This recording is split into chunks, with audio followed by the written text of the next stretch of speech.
October 12, 1972, a plane was chartered to take a rugby team from the South American country of Uruguay across the Andes Mountains to play a match in Chile.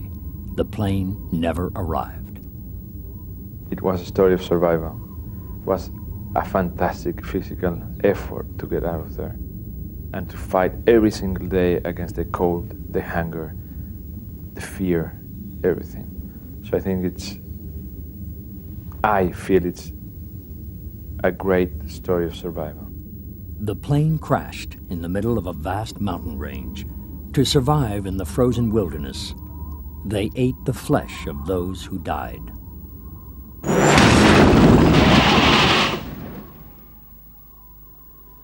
It was 72 days before the world discovered there were 16 still alive.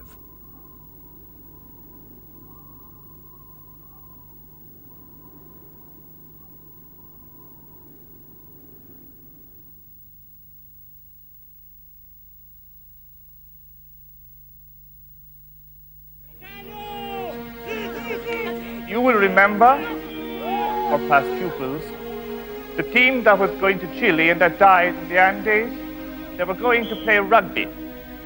That event happened 20 years ago, in 1972.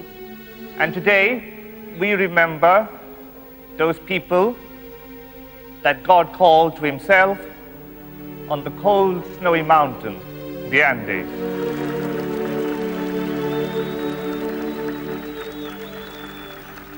The Stella Maris School, led by Irish Catholic brothers, remembers the deaths 20 years ago of its alumni rugby football team and its supporters. The team were going to play a rematch in the neighboring country of Chile. Of the 45 passengers and crew who boarded the plane, only 16 men were to return.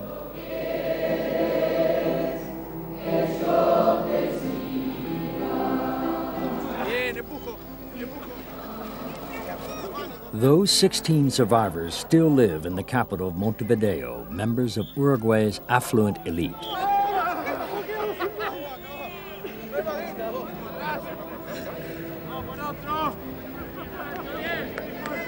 The men have remained close friends, drawn together by their terrible experience in the mountains. 3 or 4 times a year we get together with some of the survivors and some other friends who belonged to the All Christians before, and we played veterans of another teams. But I think we play in slow motion now because we are a little bit heavier and not as fast as we used to be, and I think we lost a lot of hair in the speed we used to have when we played real rugby. Nando Parado was only 19 when he caught the plane for Chile. He was one of Uruguay's top rugby players, and his mother and sister went with him on the journey. The survivors have remained close since the crash, attending each other's weddings and becoming godparents to each other's children. Their relationships aren't always easy. They know each other too well. But Roberto Canessa and Nando have managed to sustain a special friendship. 2.5 months after the plane crashed, they found their way out of the mountains and so saved the lives of the others. On that fateful trip 20 years ago, the boys were looking forward to playing the Chilean team they had successfully beaten the year before. The previous year we went to Chile, we had a very nice time there. So at the end of the rugby season, we decided to make that trip again. Roberto Canessa was a second-year medical student and a keen rugby player. Some of the boys played rugby and some didn't play rugby. But we all came from Catholic schools, and we had to fill the plane, because if we didn't fill the plane, then we had to pay more. So lots of supporters and cousins and parents came on the trip. Eduardo Strauch was traveling with his 3 cousins. They were all supporters of the team. All the boys were shouting and throwing balls around inside the cabin. I was looking out of the window because I'd noticed that the mountains were very near, and I didn't think that was right. So at the time I was really aware that the peaks were getting too close. The pilot had radioed that he was over Chile. It was a fatal navigational error. Believing he had already crossed the mountains, he asked permission to begin his descent. I just can't remember looking to my left and seeing some black rocks very near the edge of the wing of the plane. A few seconds later, 3, 4, 5 seconds later, I could hear the engines pitching up in revs, trying to get some power of those engines, and the front part of the plane lifting up a little bit, and then the moment of impact. That noise that I will never forget, of the air coming in and then the plane sliding and some were screaming, some were praying and grabbing myself to the seat, waiting to see how death was, because the only thing I could look forward is to die. And then the abrupt stop of the plane and all the seats going over my head, and when the plane stopped I thought, well, it's incredible I'm alive. Is Canessa okay? Yeah, he's up front. Cut, good, okay, one more. 20 years later, the dramatic story of the 16 who survived is being told in a major new motion picture by the acclaimed director Frank Marshall. The film is based on the best-selling book Alive, which was published the year after their rescue. It makes it much more, you're like this, you can't even really, so we'll be like this. I don't know who saved me. Looking down, yeah, you don't know, you're just looking down and there's 200 feet of crevasse in front of you. So you won't have to, there'll be no acting in this. No, when you method look down acting. and you see what's down below you, you'll have no problem.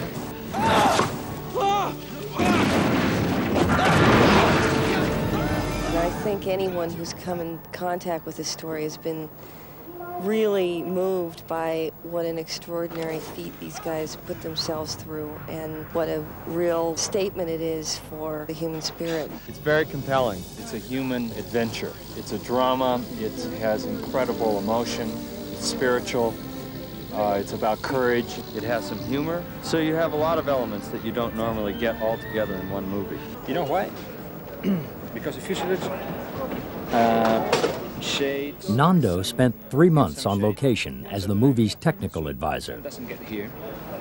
So it starts to be like a column. It's always helpful to have somebody who was really there saying, well, this is what we did and how we survived on the mountain. The making of the movie has stirred long-forgotten memories for him and those of the survivors who visited the set. I think the movie brought back intense memories to some of the boys who kept those memories inside for a long, long time. This is the first time they have openly spoken of those memories, even with members of their family. So I think that in a way, this movie was like some tool that opened their minds and their hearts.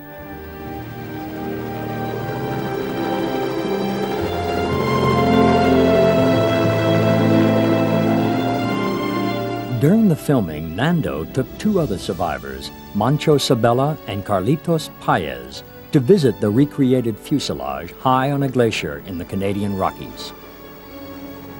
35 people survived the initial crash, but more were to die in the weeks that followed.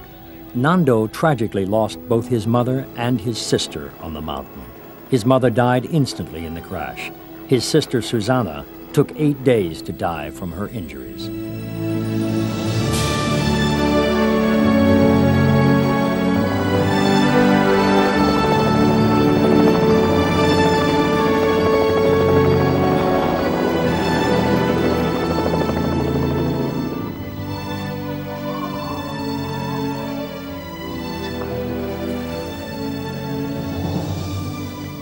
The 3 survivors were joined by actor Bruce Ramsey, who plays Carlitos Paez in the movie.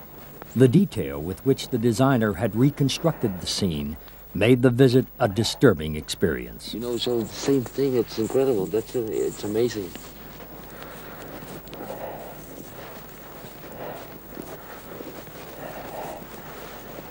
The same thing. It's really the same thing. Yeah. It is. It's like living the same life again. The same experience. Yeah, but we know how this one will end.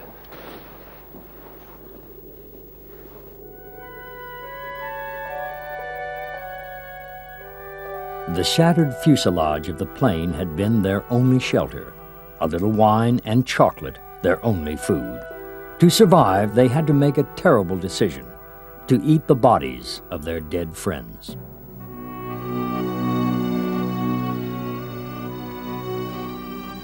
It's a very personal challenge for each one of the 16 guys who came out, I think. And something we can only share with ourselves, you know, because no one knew how we felt or we can feel now. But you know, people defend themselves. They put some, you know, like sacks of sand, you know, on the problem. And now, this is good to take it away and, you know, to live, because it's good to feel. Carlitos was just 17, the youngest on the plane. He lost several of his closest friends on the mountain. Today I was very sad, you know, when I was coming, when I was waiting for the helicopter. But now, okay. You know, it's not a happy experience, but it's an experience, and it's good.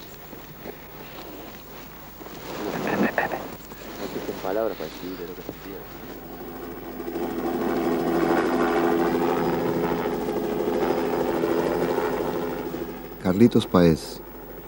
Nothing would have stopped me from coming here. My memories were hidden away, and seeing the fuselage unlocked them. It made me feel anguish and fear and sadness, but it was an experience I had to relive.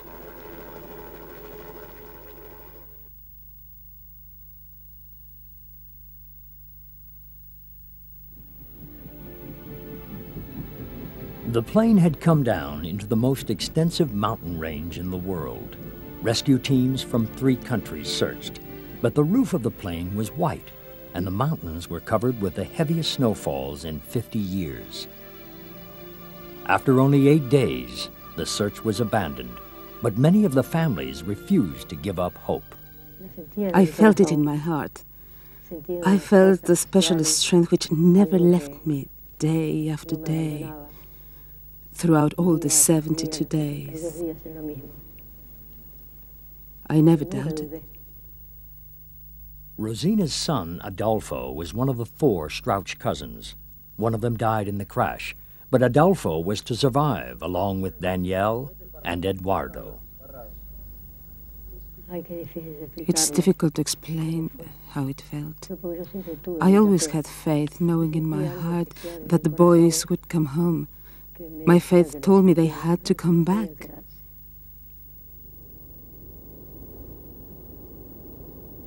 They had crashed at over 11,000 feet.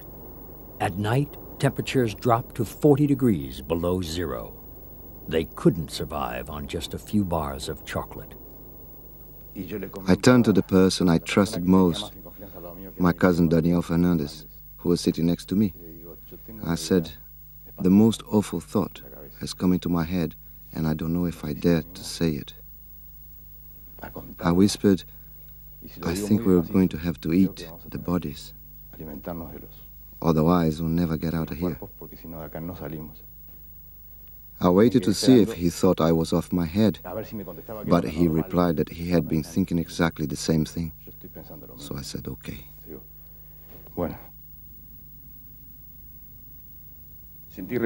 I felt disgusted by the first bite. Obviously, I felt repulsion. It wasn't easy. It wasn't like opening the fridge door and taking out a bottle of milk. I was eating a friend. I didn't know who it was, but that was what I was doing. And it wasn't beef. It was human flesh, the human flesh of a friend. It was difficult. I couldn't swallow. Anything I did get down, I threw up again. So it was a waste, not only for me, but for everyone else. It wasn't a mental thing, but a physical rejection. My body rejected it, and I vomited. I can't explain why. I had to say to myself, "Don't be stupid, eat or else you'll die." After the accident, you felt you had a duty to survive, because the accident was like a miracle.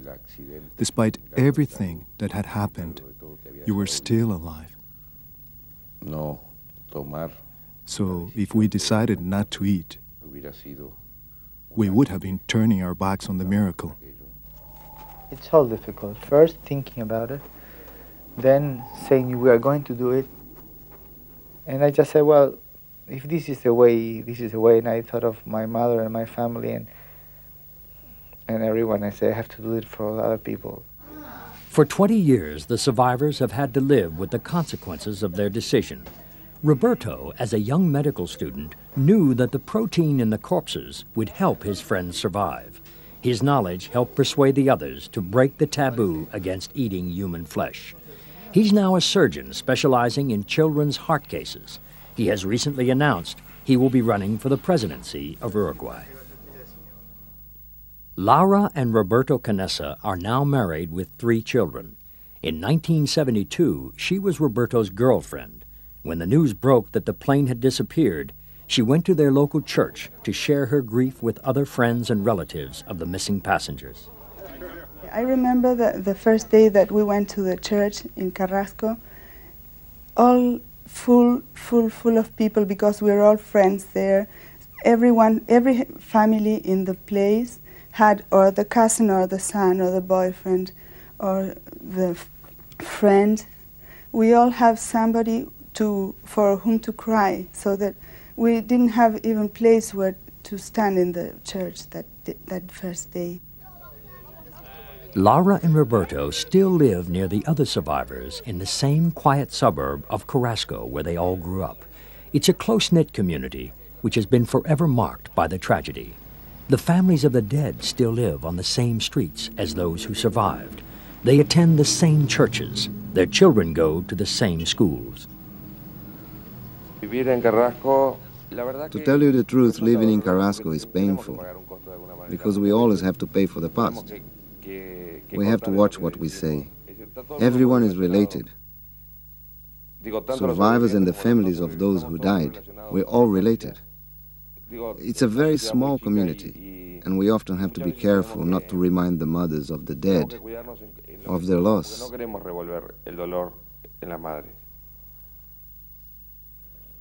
Carlitos named his only child Maria Elena de los Andes in celebration of his survival. But the last 20 years have often been very painful for him. He recently admitted himself to a drug and alcohol addiction clinic. During therapy, he faced the difficult memories he had been trying to suppress. With regard to eating human flesh, I'm not ashamed of anything I did. If I had to do it again, I would do it, without any hesitation. The only thing I would never do would be to say who we had to eat in order to live. I think that would deeply upset the relatives or those who died, and that's something I'm just not prepared to do.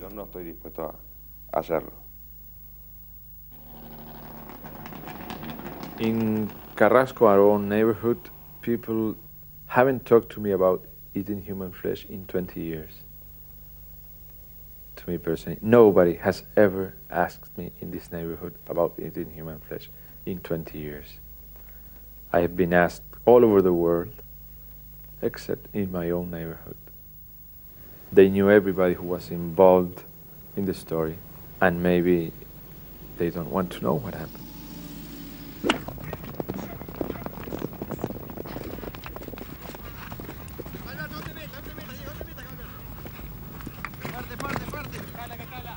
Nando has become a successful businessman and a famous television personality. His wife, Veronique, is a former beauty queen. We can't really get away of the story of the Andes, even if we want to. Carrasco is very small. We all live together on the same neighborhood for 20 years. We even live on the same houses. Some of us live on the same houses as 20 years ago. And seeing the parents of our friends who died in the Andes, it's very strange and it's very difficult to understand for people who do not live in Carrasco or Uruguay. And it's amazing to live on the same street as another survivor or with the parents of our friends who died. So we are on a cage, we cannot escape the Andes experience, even if we want to.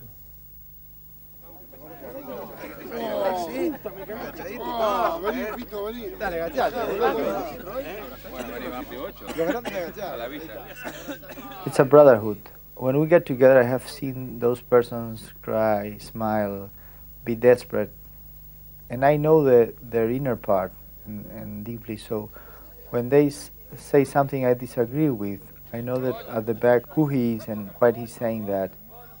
The group selected Roberto and Nando to attempt the unimaginable climb out of the crash site, over the Andes, and into Chile. I knew I had to get out of there. I had my own personal reasons in a way. My mother and my sister were in the plane as passengers and they were killed.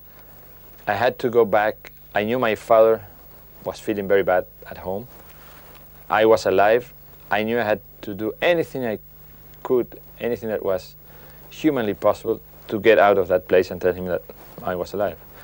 All the team, all the boys worked together to create all the solutions and all the possibilities to get out.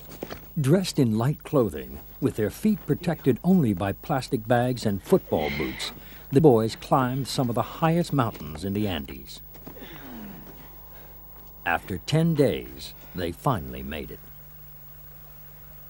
I was looking at the line where the snow ended, and I couldn't believe that this was happening, that there wasn't any more snow. So I put one foot on one side, no snow, on the other side with snow, and I say, I'm saved, I won't die now.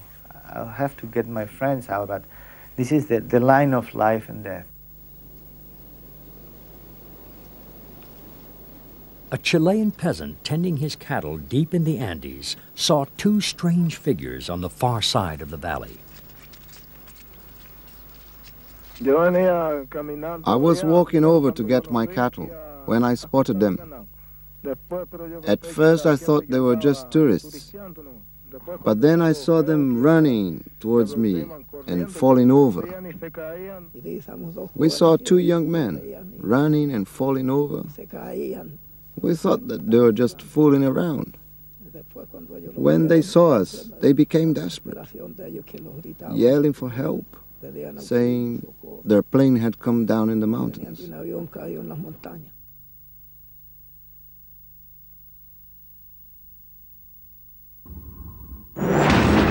Alive, the miracle of the Andes will continue.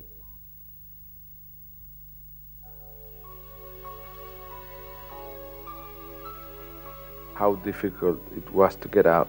Only really two people in the world know it, and that's Roberto Canessa and myself. And I don't have the words in my vocabulary to explain you every single moment of difficulty and terror and fear that we went through those 10 days to get out of there. But we made it, and now it's easy to talk about it, and it was not impossible.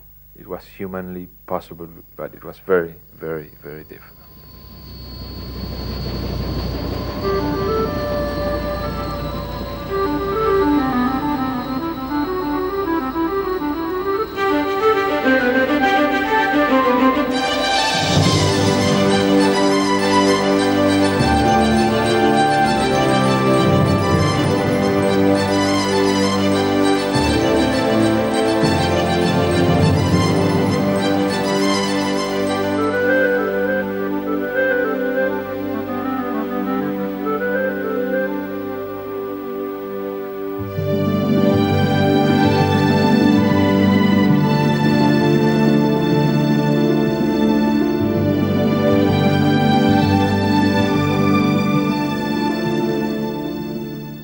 For many, the survivors were the living embodiment of a miracle. They had been missing in the mountains for 72 days and emerged alive. The boys spoke privately to their families and the doctors at the hospital about how they had survived so long. Now that they were back, they felt they had to justify their decision to eat the bodies of the dead. I think many sections of the Catholic Church saw it as a sin, which is something that never crossed our minds. At the time, it upset us when people questioned whether or not it was a sin. It made us feel very angry. It never occurred to us that it could be seen that way. A private mass was held for the survivors and their families. The young priest, Father Roja, was asked to hear their confessions. You couldn't really call it a confession, because there was nothing to confess. It wasn't a sin, and the church didn't consider it to be so. None of the 10 Commandments tells us that we may not feed on someone else's dead body. What they had done wasn't wrong. The bishop supported that decision. He told me, it's like a transfusion, putting the blood of one person into another so that they can live. It's something that isn't just permitted, it's a duty. The important thing is to go on living. Alvaro Mangino was studying to enter university. For many years, he was haunted by what he'd had to do. To start with, I felt embarrassed, as though I was hiding something, as if I was ashamed of what I'd done. Although everyone said that it was all right. My friends, my wife, the priest I confessed to, and the doctors. But deep inside, I'd had this feeling of guilt, which took me many years to get rid of, to get out of my system. Also, nobody ever judged me for what I had done. I was the one who was judging myself. Then little by little, I slowly freed myself of it, until the day came when I realized that it didn't make sense to be ashamed, that what we'd done was both natural and rational, and that I would do it again if I had to. The survivors returned to Uruguay as national heroes. Not since their World Championship soccer victory in 1950 had the country found so much reason to celebrate. But the stories of cannibalism were beginning to leak out. A Chilean newspaper had published a front-page picture of 2 half-eaten human legs lying in the snow beside the plane. The international press were demanding answers. The survivors were all Roman Catholics. On the mountain, some of them had found comfort in the idea that in eating their friends' bodies, they were sharing in a kind of mystic communion. Pancho Delgado was a law student. The survivors chose him to put their case to the press. The Bible tells us that at the Last Supper, Jesus shared his body and his blood with his disciples. At that time, we felt that if God existed and if he was near us, our only chance of survival was to share the same kind of communion that he had shared with his disciples, to take the body and the blood.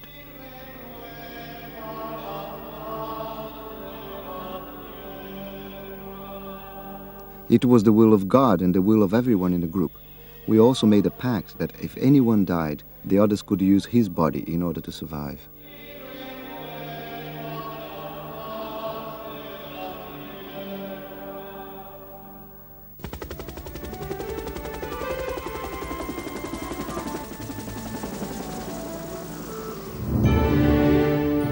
In February 1992, director Frank Marshall and his crew arrived in the Canadian Rockies to begin mountain filming of Alive. On a glacier at 10,000 feet, they set up camp to recreate those terrifying 10 weeks. We were in conditions that were equal to the ones they were in on the mountain. And I actually had one of the actors say to me after the first day out here, when we took their coats off and we put them in a scene, and they were there for 5 minutes, they came up to me and they said, how did they do this? That they did it through teamwork and ingenuity and the power of the human spirit to overcome an impossible situation. That's what I found fascinating about the story. I heard the airplane. Was it? You can see it? Yeah, you can see it. It's good. You can see the airplane. So that's why you assume that they knew you were here. Yeah. So what we'll do is we'll have the plane fly over. right overhead. And we'll cue you, the instant I see it in the monitor, I'll cue you to come out. Because it'll fly over and you'll be coming out of the fuselage. Hey! Hey! Hey! It's a plane! Hey! Hey! Hey! Hey! That's a cut! Vince should get his thing from further back. So he should come out and he should look. He hears the plane, he comes out, and I think it's going to go left to right, so it'll be over there. When did this happen? This happened on day 4? Second, third day. Nando is portrayed by the actor Ethan Hawke. I could listen them, I could hear them, and I could feel all the movement outside, but I couldn't get out. Okay, you came out first. All the survivors feel that they owe their lives to the efforts of the whole group. But Nando's extraordinary strength and courage have made him the hero of the story.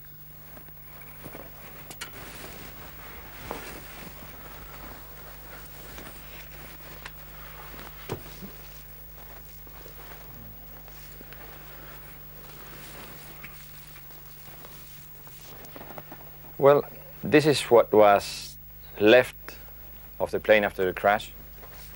This was a Fairchild F-27, a small engine for about 45 passengers with 2 engines and the wings that go over the fuselage. So when the wings touched the mountain and the belly touched the mountain also, they just tore off and took the half of the plane away. It slid down the other side of the mountain until it went into a stop about 1,000 meters from the top of the mountain. One of the most important things that I remember also, and that they were very hard, was the avalanche that came into the plane about 2.5 weeks after we crashed. We were already settled inside the plane one day, one night. We had already gone into sleep, and we were sleeping in the positions I just described like this. About 2 hours after we had gone into the plane and some of the guys were already sleeping, a very big avalanche came through the wall, through this plug of suitcases, and it covered the fuselage completely up to this height. So you can imagine our heads were like here and there, and we were completely covered with snow and we couldn't move. When I was under the snow, I learned that death is the beginning of life. I started feeling pleasure, enormous pleasure. Something was calling me and I couldn't stop it. I wanted to go toward it. I felt contented, a sense of fulfillment, well-being, and peace. And just as I felt I was going to reach it, my cousin scraped the snow from my face. I thought I was going towards something wonderful, and I was about to get there. I'm absolutely certain that death is the beginning of life. A much better life. Better to say, is the first step toward eternal life. So death doesn't frighten me at all. I feel sure that people who have died are still alive, and I can feel them near me. It's been great to be able to convey this to others, to lose all fear of death. When I felt my lungs were going to burst and my heart was racing and I couldn't go on any longer, I started to see all my life flashing backwards before my eyes. I even got back to the time when I was a baby crawling at my mother's feet. Then, boom, I became a light. A light that was going towards a much larger light, an orange light, like a neon light in which all kinds of light converged. There was an incredible peace, with no anxiety, as if you were in paradise. Then I heard someone call me. I heard someone say, Gustavo. Luckily, 2 of the guys, one who was sleeping on a hammock who had broken legs, and 2 of the guys who were sleeping at the far end of the fuselage didn't get completely covered. So they jumped from the snow, started crawling over the snow, because you can imagine the snow was up to here. They had only this space to move. Shine the light over here! They started looking for the heads and the mouths of the guys who were sleeping, not for the bodies, because they knew that they only had maybe 2 minutes. You cannot hold your breath for more than 2 minutes. In those 2 minutes, 8 people died. Following the avalanche, we became like a new society. And within this society, a feeling grew that we needed to be a very united group, totally united to defeat that mountain, which was punishing us so much. And out of that unity, a kind of religion emerged amongst us. A religion that, if we stood together as one, if we worked together, we could conquer the mountain. The boys knew they would have to organize themselves properly to climb out. They had a small transistor radio on which they had heard that the search had been abandoned. 3 of them had tried to reach the broken tail of the plane, which had landed higher on the mountain. They had almost died in the attempt.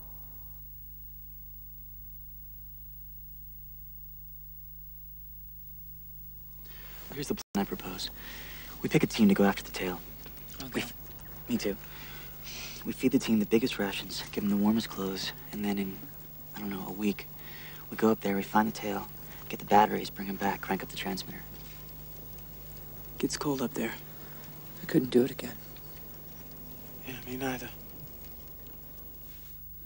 I went blind after that first expedition. As I was going up the mountain, the sun was on my back. It reflected off the snow just like a mirror into my eyes and burned them.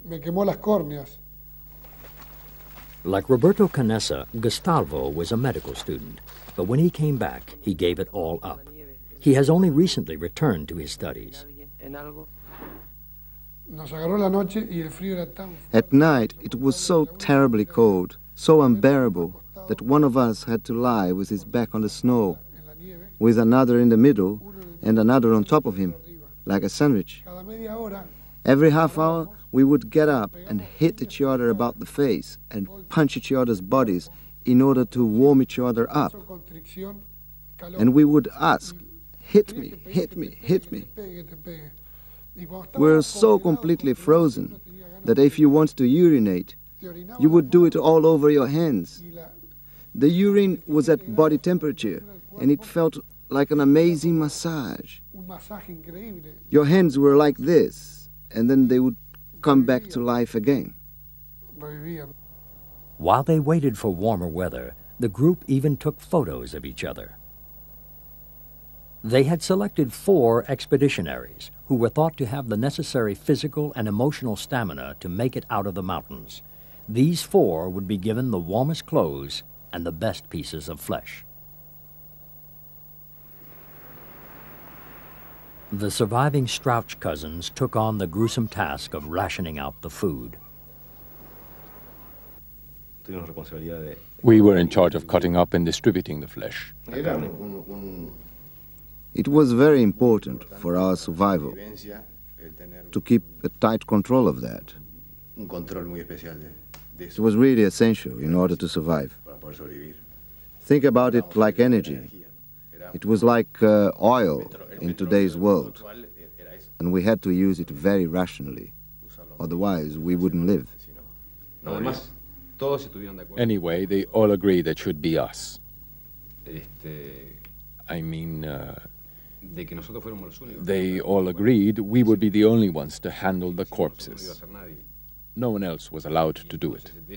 So everyone knew that there was proper control and, in fact, that things were well organized. The boys were able to survive on their rations so long as they didn't lose hope. Those who gave up died. I mean, that's my theory. That's what I think happened in most cases. Our Father, who art in heaven, I knew those who wrote letters would never deliver them personally, even though they tried to convince themselves they would. I never wrote a letter because I was always sure I'd get out. But all around me, I saw people who one day were fine, and the next were completely overwhelmed and defeated by the immensity of it all. And no matter what you said to them, they started to deteriorate and eventually died. Roy Harley, now an engineer, found the 10 weeks on the mountain almost impossible to endure. Although uninjured, he wasted down to only 80 pounds.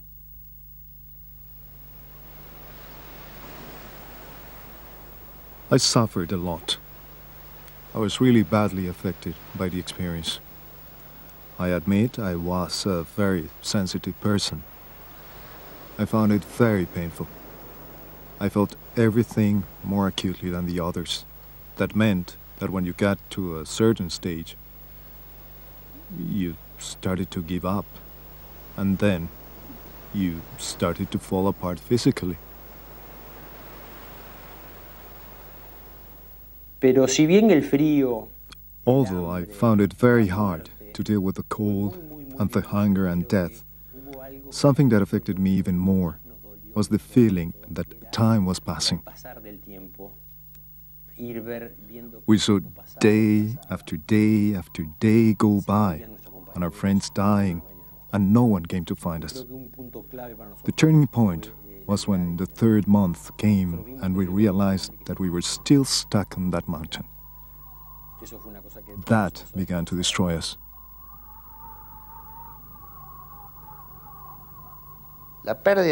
I lost hope when I realized I couldn't do anything on my own. I couldn't even feel my feet. When they pulled me out of the avalanche, my back cracked. As I couldn't move my feet, I couldn't do anything. Bobby Francois was an agricultural student. After the crash, he seemed to accept his fate. When injured in the avalanche, he started to retreat from the rest of the group. I started to sleep longer. I calmed down so as not to get annoyed with the others. You know how it is. There's always someone who bumps into you and wakes you up. But I put myself at the far end of the plane, where I could sleep, undisturbed. I kept to myself. I didn't bother anyone, and no one bothered me. Today, Bobby owns 2 large ranches in the middle of Uruguay with nearly 3,000 head of cattle.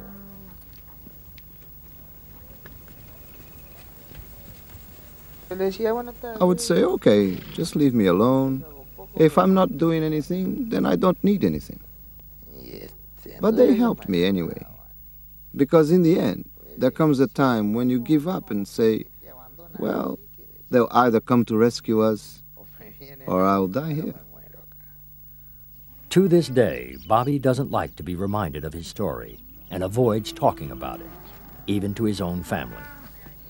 When someone comes up to me and asks, are you the Francois from the Andes? Then I say, who? And then to cut them short, I say, no, it's my brother or it's a cousin. I change the subject and that's the end of it. If I could only forget about it, I would. People say that I should probably talk about it more, but I prefer to talk about something else.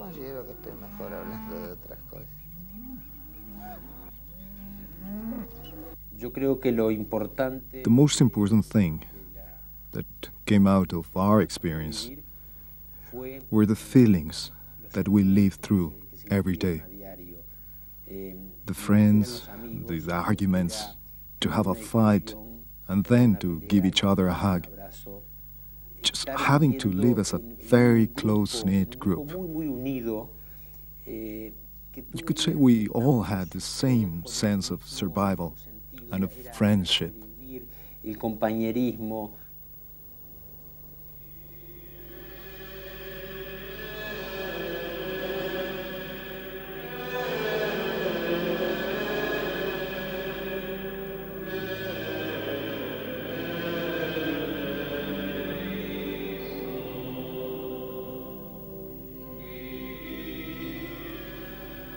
constantemente hablábamos. We talked all the time about God and prayed to Him.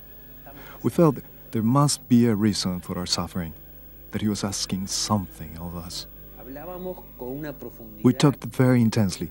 We were very, very united, as though we actually felt Him near us.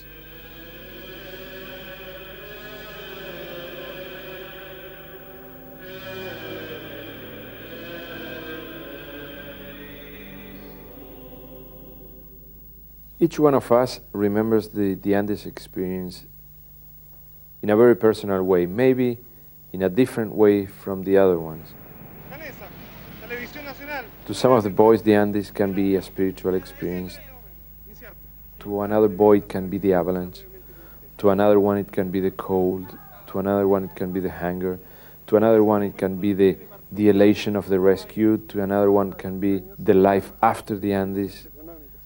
Each one of us has a very personal way of approaching the Andes experience. And I think it should be that way. We are 16 survivors, 16 different people. And we see it in 16 different ways.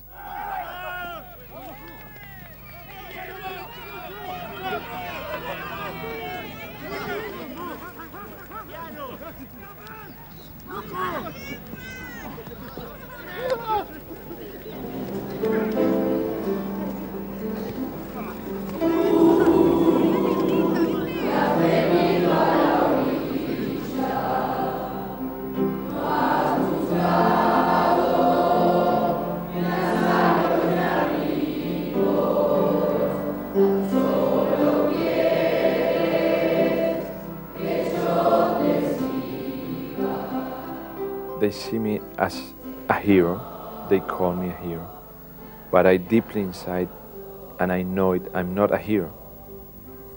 I didn't want to be on that crash. I didn't want to spend 72 of the most terrible days of my life in that place. I didn't want to feel the way I felt. I didn't want to lose my mother. I didn't want to lose my sister. I didn't want to lose my friends. I didn't want to be a hero. I didn't know a book was going to be written. I didn't know a movie was going to be made. I just wanted to get out of there. If that's being a hero, I can be called a hero. I don't want to be called a hero. I just wanted to live.